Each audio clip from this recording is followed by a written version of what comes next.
Every night you go to sleep, you close your eyes, your brain shuts down, and for the next several hours you basically disappear from reality. Or at least that's what it feels like. Because while you're lying completely still in your bed, your brain can create entire worlds. People you've never met, places that don't exist, conversations that feel real, completely real, memories you forgot you even had. Sometimes you can fly, sometimes you're being chased, sometimes you know you're dreaming, and sometimes you think you've woken up when you're actually still asleep. I used to keep a dream log when I was like 15, 16 years old, and every single time I had a dream, I would write it down at like 3 in the morning, being like, oh, and then he killed me. Dreams are one of the strangest things the human brain is capable of producing. And despite the fact that virtually everyone experiences them, scientists still don't have one definitive answer for why we dream. So today we're going to look at dreams differently, not as 4 scientifically recognized stages, but as 4 levels of dream experiences, starting with the completely normal and gradually descending into some of the strangest and most terrifying things that can happen while you're asleep. And trust me, you probably don't want to reach stage 4. Grab some snacks if you're watching this late at night, grab a blanket, and let's take a look at our first dreamscape. Let's start with the most harmless level, the dream you've probably experienced thousands of times without even thinking about it. The normal dream, you're at work, you're at school, you're hanging out with your friends, you're walking around your neighborhood, maybe you're talking to someone you haven't seen in years. Nothing seems particularly strange, and that's actually what makes dreams super interesting, because dreams don't always feel like dreams. While you're experiencing one, your brain can accept an impossible situation as completely normal. Imagine dreaming that you're sitting in your childhood bedroom. Everything looks exactly the way you remember it. The furniture is in the right place, the lighting is right, you can hear the sounds outside, you can even smell the room. You look around and never once think, wait a minute, I'm asleep. Because as far as your brain is concerned, you're just there. And then you wake up, you look around your actual bedroom, and suddenly you realize the entire thing just happens inside of my head. I was going to sleep, and when I got upstairs, my entire closet was filled with dead mice. There was one live mouse in the center. According to sleep researchers, dreaming is most strongly associated with REM sleep, rapid eye movement sleep. Although dreaming isn't exclusive to REM periods also become longer as the night goes on. So if you've ever had a bizarre, incredibly detailed dream right before your alarm goes off, there's a good reason it may have felt so vivid, but here's where things get interesting. Dreams don't simply recreate reality, they remix it. Your brain can take fragments of memories, emotions, people, places, and experiences and combine them into something completely new. That's why you might dream about your childhood home, but the hallway suddenly leads somewhere it never did. Your old teacher might appear, but they're somehow working at the restaurant you went to yesterday. Your best friend might be there, except they look completely different. And somehow you don't question any of it. That's the first level, normal, comfortable, sometimes even fun. The fear rating could go as far as a 1 out of 10. But eventually, the dream starts breaking the rules. And this is where level 2 comes in, or I should say stage 2. The weird dreams.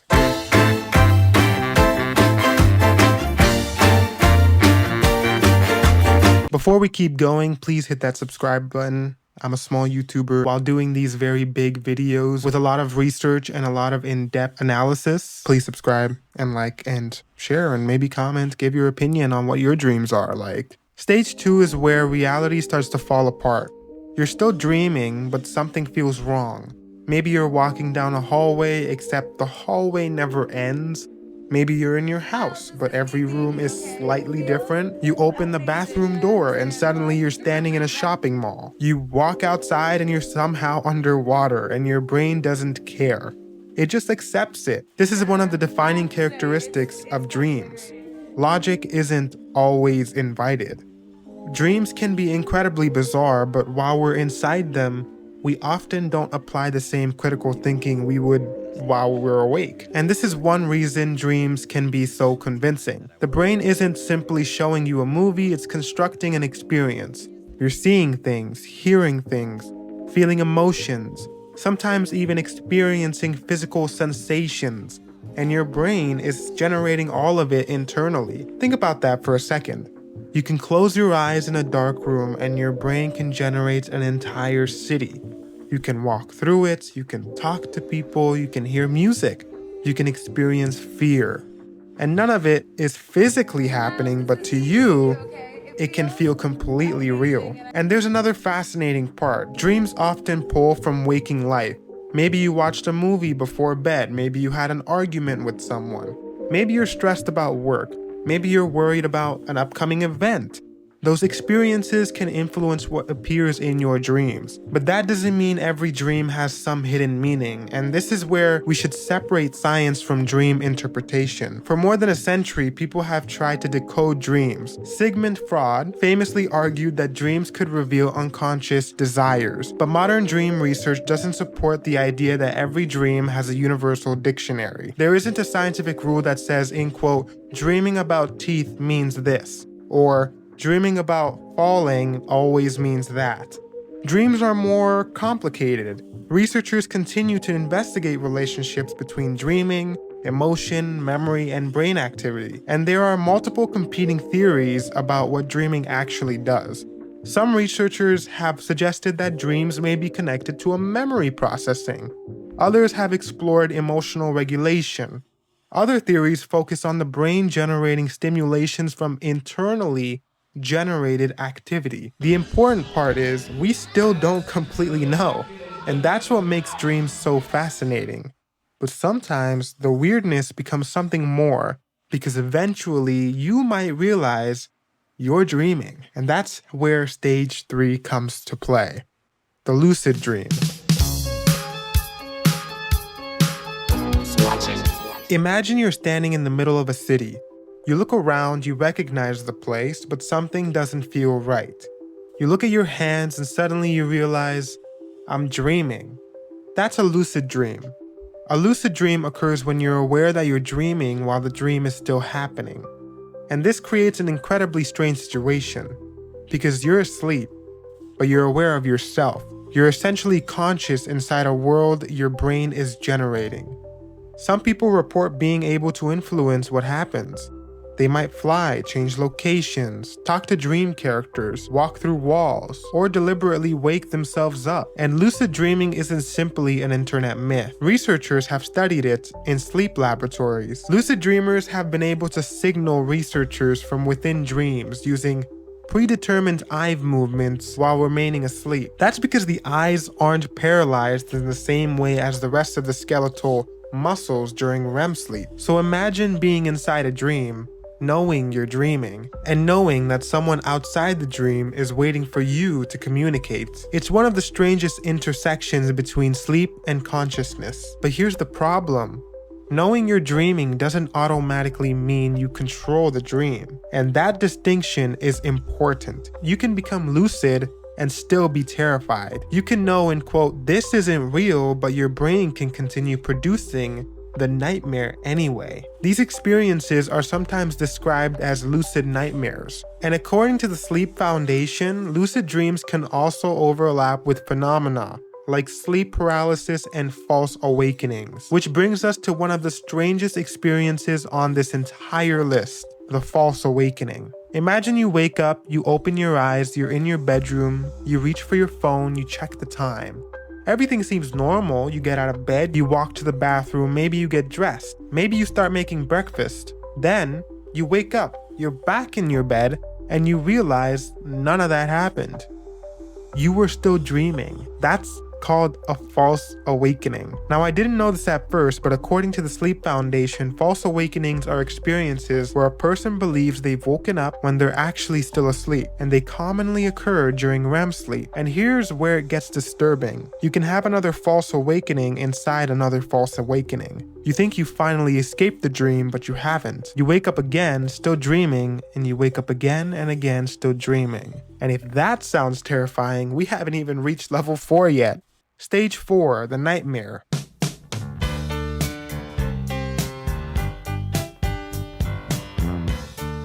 This is where dreams stop being weird and become genuinely frightening. The nightmare. A nightmare isn't simply a strange dream, it's a dream with intense negative emotions, fear, panic, helplessness, grief, horror, and sometimes the dream feels so real that the emotional response follows you into waking life. These themes appear frequently in nightmare reports, and scientists have proposed several explanations for why threatening scenarios appear in dreams. One possibility is that dreaming helps the brain process emotional experiences. Another theory is that dreams may simulate threatening situations. The idea is sometimes called the threat simulation theory. The basic concept is fascinating. Maybe your brain uses dreams as a kind of virtual reality simulator, where it can rehearse danger without the danger actually happening. You're being chased, you're hiding, you're escaping, you're fighting, you're trying to survive, but there is no real predator. There is no real attacker. You're lying in bed. Your brain is running the simulation, and sometimes the simulation becomes extremely convincing. Now imagine waking up, but you can't move. You try to lift your arm, nothing. You try to sit up, nope. You're completely conscious, but your body isn't responding. This is sleep paralysis, as you may know, and scientifically it's fascinating. The brain normally suppresses most skeletal muscle movement. This is thought to prevent us from physically acting out our dreams. But sometimes the transition between REM sleep and wakefulness doesn't happen perfectly. Your awareness can return before the muscle paralysis has completely disappeared, and suddenly you're awake, but temporarily unable to move. According to research summarized by the Sleep Foundation, hallucinations can accompany sleep paralysis, and people may experience the sensation that another person or presence is in the room. And this is where things get terrifying, because your brain is awake, but you're still close to a dream state. So some people experience extremely vivid hallucinations. They might see a person standing in the room, a shadow, a figure, something sitting on the bed, something approaching them. And because the person is physically unable to move, the experience can feel completely real. And it was singing an eerie song like the mermaids in Peter Pan. I took the mouse outside, but it came to my window and kept singing, so I decided I would kill it. But when I grabbed it, I was transported to a wedding, and it was for Rachel, Colleen Ballinger's sister Rachel, and I was Colleen Ballinger. Now think about what we've covered. At stage 1, you're simply dreaming. At stage 2, the world becomes strange. At stage 3, you realize you're dreaming. And at stage 4, the dream becomes terrifying enough that you may wake up in panic. But there's something tying all 4 stages together. Reality isn't actually happening. Your brain is constructing the experience, and yet, your emotional reaction can be completely genuine. You can wake up crying from something that never happened. You can wake up terrified of a person that you've never met. You can miss someone who only existed in a dream. You can experience relief when you realize the nightmare wasn't real. And for a few seconds after waking up, you might still feel like you're inside it. That tells us something important about dreams. The brain doesn't necessarily need the outside world to create a convincing reality. It can build one itself. So why do we dream? Why spend hours creating random people, impossible buildings, terrifying monsters, and situations that never happened? The honest answer is, we don't know for certain. No one knows. There isn't one universally accepted explanation for dreaming. Here's what I think is the most fascinating part though. You spend roughly 1/3 of your life asleep, and during that time you can experience entire realities. You can meet people, travel, remember things, forget things, become someone else, watch yourself from outside your own body. Ooh. Realize you're dreaming, wake up without actually waking up, and sometimes become terrified of something that never existed. So maybe the 4 stages aren't really about how scary dreams get, maybe they're about how convincing the brain can become. What were the strangest dreams you've ever had? And thank you for watching. I appreciate it.